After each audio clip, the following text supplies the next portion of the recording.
Welcome back to the news, and we are kicking things off with some major changes from SpaceX. The company is significantly increasing monthly fees for Starlink subscribers across the board. We are diving deep into the new pricing structure for residential and roaming plans in the US, the UK, and other key markets, and you need to know exactly what this means for your internet access.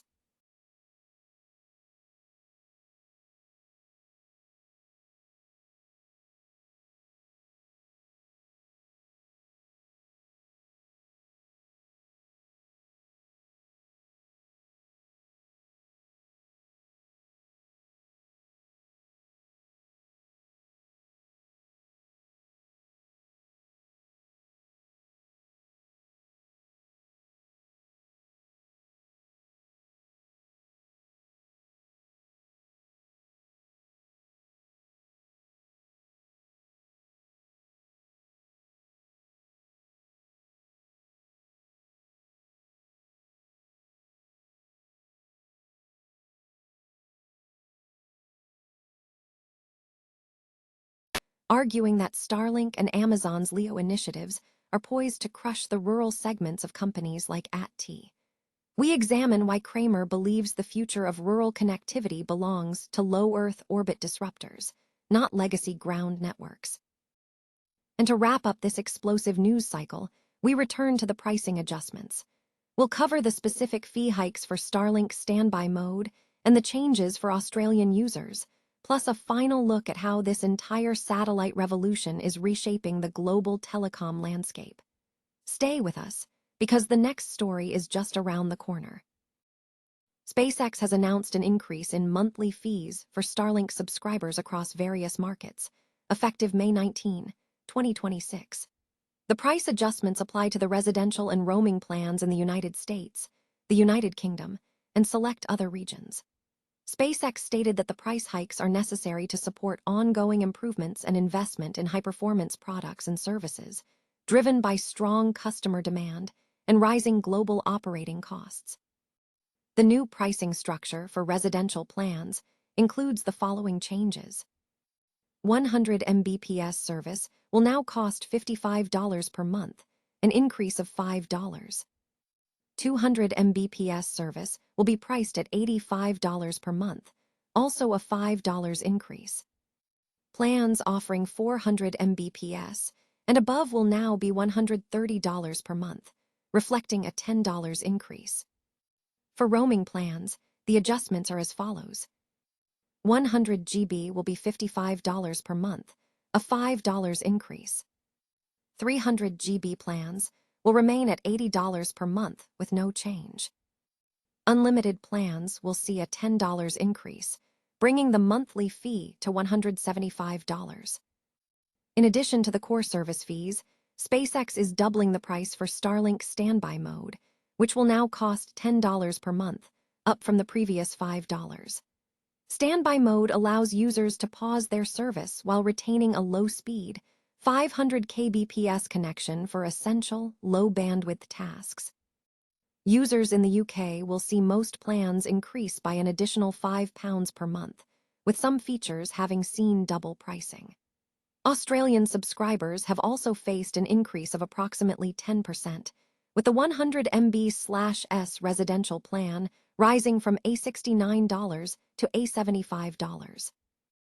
Starlink has secured an operational license and a memorandum of understanding with Uganda's regulatory authority, marking a significant step toward launching its satellite internet services in the country. The agreement was formalized during a signing ceremony attended by Ugandan President Yoweri Museveni, who emphasized the necessity of enhanced regulatory compliance, security, and revenue assurance within the telecommunications sector. President Museveni expressed confidence that Starlink would adhere to Uganda's legal frameworks as it prepares to commence operations. This development represents a notable turnaround for Starlink, which had previously suspended its services in Uganda in January after operating without a local license from the Uganda Communications Commission, a pause that occurred amidst increased government scrutiny over equipment importation, national security, and data sovereignty concerns across Africa. U.S. Embassy in Uganda welcomed Starlink's market entry, celebrating the potential of American satellite technology to bring internet access to Ugandans. This move comes as Starlink continues its expansion across the continent, aiming to bridge Africa's digital divide. However, the company faces persistent regulatory and political hurdles in several regions. Challenges include stringent local ownership laws, national security concerns, and resistance from local operators. For example, in South Africa, regulatory mandates require telecom licensees to allocate at least 30% equity to historically disadvantaged groups under the broad-based Black Economic Empowerment Framework, a stipulation SpaceX has resisted, delaying its entry into the major market. Similarly, regulators in countries like Namibia have required Starlink to cease operations or deactivate local terminals until specific licensing frameworks are established. Despite these obstacles, Starlink is actively expanding its footprint, currently serving numerous nations across Africa, including Nigeria, Kenya, Rwanda, Mozambique, Malawi, Zambia, Benin, Eswatini, Sierra Leone, Madagascar, South Sudan, Senegal, Botswana, Ghana, and Zimbabwe. The success of Starlink's mission to provide affordable, high-speed internet hinges on governments' ability to successfully navigate the complex balance between fostering technological innovation, ensuring market competition, and upholding national regulatory interests. Starlink has officially secured its operational license in Uganda, marking a significant milestone for the nation's digital infrastructure. The agreement was formalized through a Memorandum of Understanding and Operational License signed by Uganda's President Yoweri Museveni between the Uganda Communications Commission, UCC, and Starlink. The ceremony, held at State House Entebbe, officially inaugurated Starlink's entry into Uganda's telecommunications sector. The event saw the UCC executive director hand over the operational certificate to Starlink representatives, signifying the company's commitment to adhere to Ugandan laws, data protection standards, and national security obligations. This approval follows several months of regulatory tension, including earlier restrictions on unauthorized Starlink terminals and service suspensions due to concerns over unregulated imports and security implications. Regulatory hurdles were cleared after Starlink responded to concerns raised by the UCC, which had previously flagged issues regarding the illegal use of the service. Following a new service restriction tool implemented by Starlink, the company committed to full cooperation throughout the licensing process. President Museveni underscored the strategic importance of the partnership, emphasizing accountability, revenue assurance, and strict adherence to local laws, positioning the deal as a key step in expanding reliable internet access nationwide. Uganda currently faces a significant digital divide, with thriving connectivity in urban centers contrasting sharply with rural isolation.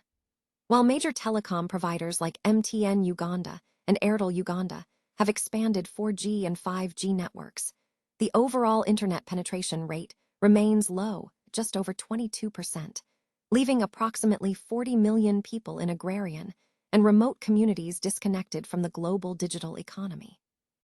Starlink's low Earth orbit satellite technology is poised to drastically bridge this gap. High-speed, low-latency internet is expected to reach remote schools, health centers, agricultural cooperatives, and small businesses, unlocking new opportunities for remote education, real-time market information for farmers, and enhanced e-commerce capabilities. This development aligns Uganda with over 20 other African nations benefiting from the service, including Kenya, Nigeria, and Rwanda. Furthermore, the initiative is projected to generate tax revenue and create local jobs in installation and technical support. Moving forward, the UCC will oversee operations to ensure quality of service and data sovereignty compliance. Starlink's entry is anticipated to reshape the competitive telecommunications landscape, accelerating Uganda's digital transformation agenda and positioning the country as a more competitive player in the regional digital economy through a focus on compliant rollout and local partnerships. Noi Dung Kai Tait. Jim Cramer has issued a strong warning against investing in traditional telecom giants like AT&T, asserting that emerging satellite internet technologies pose a significant threat, particularly in rural markets.